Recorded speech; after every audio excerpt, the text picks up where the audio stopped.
2019 год. Форум у Жытомиры. Лукашенко і Зеленскі сустракаюцца ўпершыню. Рыторыка афіцыйнага Менску максімальна цёплая, хаця Лукашенко і трымаецца крыху паблажліва у стылі дасведчанага кіраўніка. Ён ацэньвае Зеленскага як маладога прэзідэнта, нявопытнага, але добрага чалавека, якому, цытата, трэба дапамагчы. Я хочу вас заверить, что вы вообще не имели проблем с территорией Беларуси, и с Беларусью вы никогда не будете их иметь. Мы всегда будем самыми добрыми, надежными вашими сторонниками, партнерами. У жніўні 2020-го Лукашенко дае сваё знакамітае інтэрв'ю Дмітру Гордону. Менавіта там гучыць абяцанне, якое увойдзе ў гісторыю як самая цынічная хлусня. Вы сейчас можете повторить, что с территории Беларуси россияне к нам не придут? Никогда. Спасибо. Тем более с оружием. Усё ламаецца праз некалькі тыдняў таго ж 2020-го. Зеленскі не прызнае вынікі прэзідэнцкіх выбараў у Беларусі, і Украіна адна з першых уводзіць санкцыі супраць рэжыма Лукашэнкі. Тон дыктатара імгненна змяняецца. Зеленскі ў ягоных прамовах ператвараецца ў маладога дурня, які нібыта стаў марыянеткай захаду.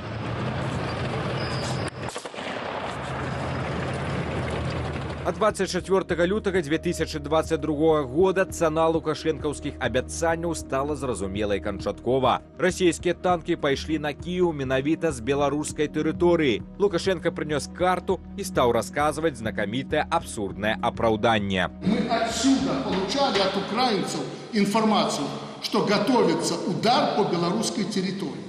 Спасибо этим ребятам. Они нас предупредили. И буквально за 6 часов до пуска ракет мы это обнаружили, и россияне у нас Искандеры находились здесь на позиции, да? В районе Мозера. Нанесли удар по этим ракетам. Сапраўднае дно дыпламатычнай рыторыкі было прабіта ў сакавіку 2023 года. Пасля дыверсіі ў Мачулішах, калі партызаны пашкодзілі расійскі самалёт «Выведнік А-50», Лукашенко зрываецца на адкрытую істэрыку і дваровую лаянку. Президент Зеленский просто гнида. Просто гнида.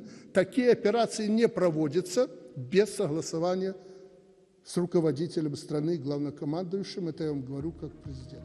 А ўжо нядаўна мы пабачылі чарговы, нечаканы піруэт. Лукашенка, які раней патрабаваў ад Украіны капітуляцыі, раптам спрабуе зноў уключыць рэжым міратворца. Каментуючы свае ж мінулыя рэзкія выказванні на адрас Зеленскага, ён нечакана дае задні ход. Если Владимир Александрович обиделся, я извиняюсь перед ним за эти слова. Может, мне и не надо было, учитывая то, что он все-таки воюет. Што гэта? Пакаянне? Ці гэта класічнае палітычнае хамелеонства і спроба намацаць глебу для ўласнага выжывання на фоне няпэўнасці ў вайне? Але ва Ўкраіне выдатна памятаюць формулу. За міралюбнымі словамі Лукашэнкі у любы момант могуць пайсці чужыя танкі.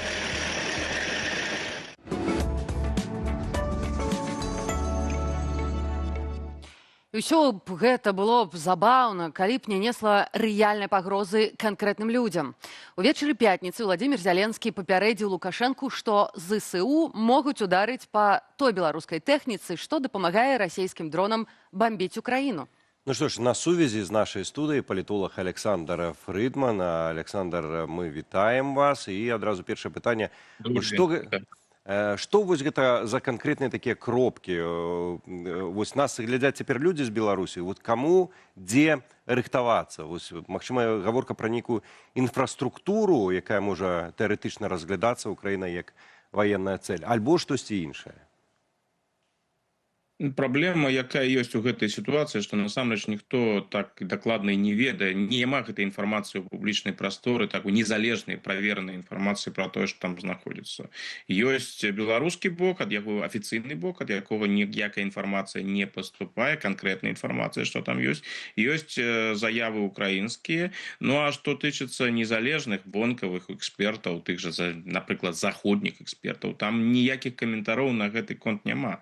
Таму мы насамрэч насамрэч і не ведаем, што там ёсць і што патрабуе Зяленскі. Тут справа даверу. Той, хто давярае Украіне ў гэтым кантэксце, давярае асабіста прэзідэнту Зяленскаму, будзе сыходзіць з таго, што ён кажа праўду, што там ёсць там пэўныя установкі, якія дапамагаюць Расіі карэктаваць удары па тэрыторыі Беларусі. Но што ідзе і як канкрэтна, ну пакуль такой празрыстай інфармацыі няма, ну гледзячы на украінскую камунікацыю, як яны працуюць апошнімі днямі і што заяўляе сам украінскі прэзідэнт, можна сыходзіць з таго, што можа на працягу тыдня, наступнага тыдня будзе ўжо і канкрэтная інфармацыя, канкрэтныя паведамленні і можа нават канкрэтныя заклікі пакінуць пэўную тэрыторыю. Тут магчыма ўсё. Пакуль мы на ўзроўні інфармацыйнай эскалацыі, но заявы, якія робяцца і пагрозы, якія ідуць, яны выглядаюць вельмі сур'ёзна. Фактычна Зяленскі кажа пра тое, што Украіна захоўвае для сябе магчымасць ударыць па тэрыторыі Беларусі і знішчыць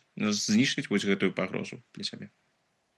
Ну што ж, у нас ёсць нават відэа вось гэтай заявы, можна таксама запусціць для нашых гледачоў, калі ласка. У яго сёння на вышках стаяць рэтрансляторы. Расійскія рэтрансляторы, беларускія. Якая нам розніца? На яго тэрыторыі ўздоўж двух абласцей, якія мяжуюць з Украінай, знаходзіцца тэхніка, якая карэктуе агонь па ўкраінскім насельніцтве, менавіта па насельніцтве. Там у нас цяпер няма такога моцнага фронту, як на мяжы Украіны і Беларусі. Там забіваюць мірных жыхароў. Там рэтрансляторы на адпаведных вышках. Ён можа гэта прыбраць? Чаму ён не хоча ўдзельнічаць у вайне? Хай прыбярэ гэтую тэхніку, хай адключыць гэтую тэхніку. Я думаю, што яму тыдня будзе дастаткова, каб гэта зрабіць. Чаму я кажу тыдня? Таму што цяпер кожны дзень праз гэта гінуць нашы мірныя жыхары, параненыя дзеці. Калі ён гэта не зробіць, зробім мы. Вось гэта рэальная ваенная пагроза ці хутчэй ўсё ж такі нейкі палітычны сігнал Менску, не дапускаць далейшага ўцягвання Беларусі ў вайну, ўсё ж такі менш тыдня засталося. Я думаю, што гэта, канешне, сігнал, перш за ўсё сігнал, але пагроза застаецца ўсё ж такі рэальнай.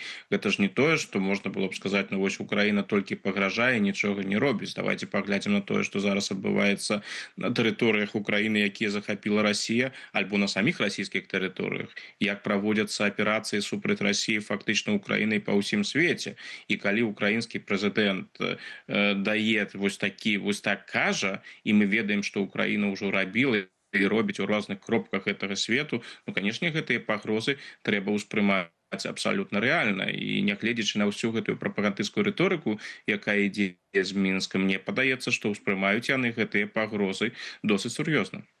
Александр, і все-таки, калі вяртацца да таго, куды могуць ударыць, калі удараць украінцы, то акрамя нейкіх вайсковых базаў, лётнішчаў, ці могуць гэта быць уласна, напрыклад, прадпрыемствы, тыя ж самыя НПЗ, у тым жа Мазыры, напрыклад, Новополацку, которые вырабляюць паліва для расейцаў, пра што украінцы таксама гавораць.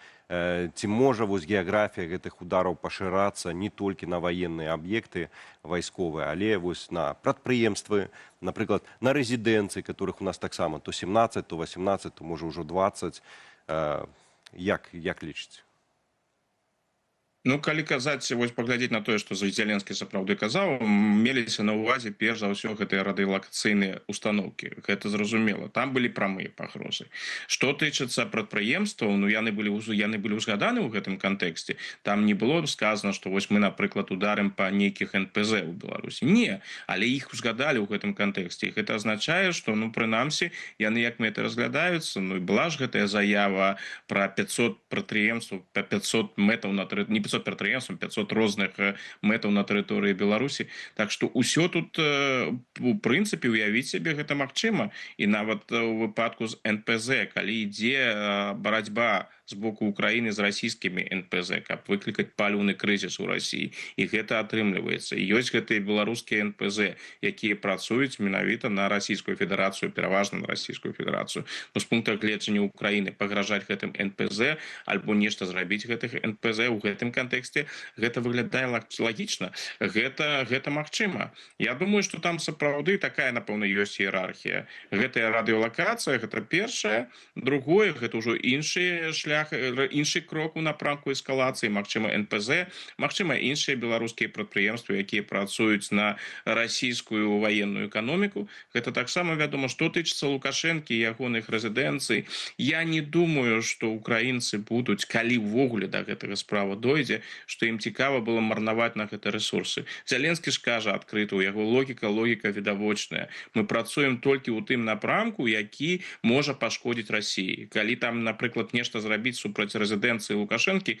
гэта будзе непрыемна Лукашэнку, але Лукашенка не вельмі цікавы сёння для Украіны. Іх цікавіць усё, што можа пашкодзіць Расіі. Так што ўсё, што нейкім чынам звязана з расійскай ваеннай эканомікай, з расійскім войскам, яно знаходзіцца у поле зроку ЗСУ. Гэта зразумела. Ну, а ці дойдзе сапраўды да такіх крокаў, гэта ўжо іншае пытанне. Я б такога развіцця падзеяў не выключаў, хаця ўсё ж такі ён мне падаецца хутчэй малаверагодным.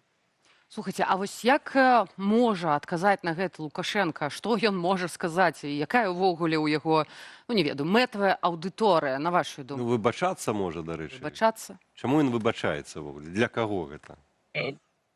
Я бы з гэтымі выбачэннямі я б гэта не перабольшваў. Калі б Лукашенко сапраўды там захацеў бы выбачыцца перад Зяленскім, але паспрабаваць там нешта зрабіць, ён рабіў бы гэта не праз саудаўскі канал Аль-Арабія, там ёсць каналы сувязі, ён мог бы напісаць Зяленскаму ліст і іншае, а тое, што гэта так робіцца, гэта хутчэй было зроблена для аўдыторыі канала, так бы мовіць, прадэманстраваць, што вось ёсць такі палітык Лукашенко, які рэфлексуе над уласнымі крокамі, які змагаецца за мірнае выйсце з вайны і так што і то, як яно было сказано, ну, я б не перабольшваў у значэннях гэтых выбачэнняў. Але ў пэўным сэнсе, конечно, яны адлюстроўваюць тыя праблемы, якія ў Лукашэнкі ёсць, і тыя пагрозы, як ён успрымае. І гэта вельмі напружаная сітуацыя. Бадай самая напружаная для Беларусі з пачатку вялікай вайны ў 22-м годзе. Тое, што Беларусь можа больш актыўна ў гэтую вайну ўключыцца, гэтая магчымасць, яна сапраўды на дадзены момант існуе. Што Лукашенко можа зрабіць? Той ультыматум, які Зяленскі высунуў, ну тут што Лукашенко-то зрабіць не шмат можа. Бо Лукашенко ў гэтым сэнсе, як мне падаецца, цалкам залежны.